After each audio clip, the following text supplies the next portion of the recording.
So izolo after igame uMamush lo weManchester City odlalela eEgypt after umdlalo weBafana neEgypt usukile ebhentshini weza kuseyila umdawu weza kuyena wazomxhawula wamvuma ngamagalelo wakhe emidlalweni. uMamush odlalela iManchester City he was surprised ukuthi kunomdlalo odlala ngalolu hlobo yabo wase South Africa odlala eAfrica weza wazomvuma uMamush. Selokhu uqala iAfcon lokho ngikhala ngomdawu la niyafika nina nizokula ngithi mina ngimbala lapha no Reece James no Kaunde no Dumfries ngimbala lapho mina kuyilevel yabo. Inkinga ukuthi udlala eSouth Africa and mina I'm not colonized mina. I'm not colonized. Mina I will not take izinto zase Europe ngizenze sibe ngcono nezala eSouth Africa mina. I will never. And I'm not stupid. We have people la kade bezocomplain sengiyagagamela mangabe ngimbeka no Reece James. No, angigagameli. Umdawu yabona ku Real Madrid. You can't come here uzongitshela ngoAlexander Arnold. You can't come here uzongitshela ngoAlexander Arnold man. Yabo. Uzongitshela ukuthi ngoArnold. uArnold uhlala ebhentshini kusuka uValverde because he is versatile ke. Asuka uValverde ahambe uyodlala i-right back ehlele ebhentshini. But engisho yakho engisho 110% ngeke uValverde asuke endishini ku6 wakhe azodlala u2.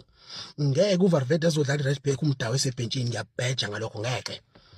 Iwork rate kaMdawu ihlezi iphezulu i-consistent ngenye indlela. Umdawu uhleze into eyodwa ngazo zonke izinsuku. Reece James baneyinsuku. This week udlala kahle the following week udlala nonsense. Yabo inkinga nina niphethe ukuthi ibhola lapha eshiya liyohlezi lingcono kunathi. No, never.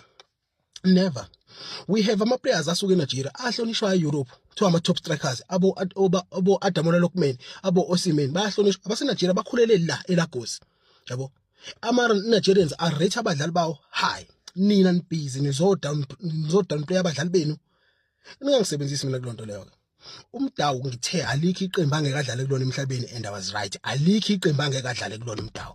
Alikho emhlabeni alikho iqembu angeke adlale kulona umdawu ngiyanitshela ke lonto leyo. Yabo. Best right back. If not in Africa, he's one of the best right backs emhlabeni. Uzofika uzongitshela ngoHakimi bayifana yini enze uHakimi ehlukile kumdawu. Ake sibe honest uzothi wadlala UEFA nomdawu udlala ku-CAF Champions League. Yabo.